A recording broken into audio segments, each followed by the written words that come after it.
ADHD increases the risk of developing eating disorders, specifically binge eating disorder. I just got back from the ADHD 2024 conference, and I got some facts to share with you from DeMasi Malcher's presentation on ADHD, binge eating disorder, and diabetes. Let's go. Having ADHD more than doubles your chance for getting type 2 diabetes. And of course, studies show that there's a correlation between type 2 diabetes and binge eating disorder. ADHD has a lot of effects on the way that we eat.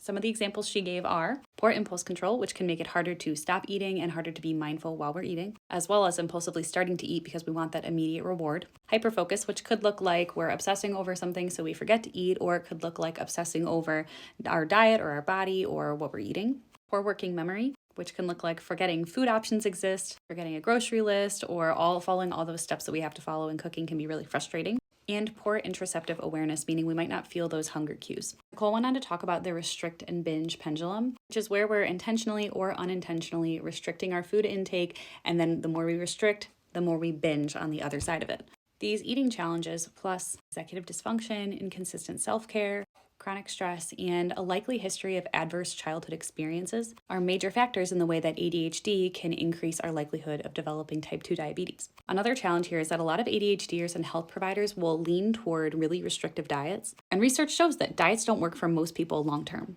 And when it doesn't work, we blame ourselves. One of the best takeaways that I got from Nicole's presentation was we need accessible food options and not more food rules. And her number one tip was make sure you're eating enough every 3 to 4 hours. She also suggested plan for about half of your meals to be things that you cook, and the other half can be easy stuff like meal deliveries, going out to eat, frozen stuff, pre-chopped, rotisserie chicken. She also talked a lot about intuitive eating, which I think is a really great thing to look into if you're interested in improving your relationship with food.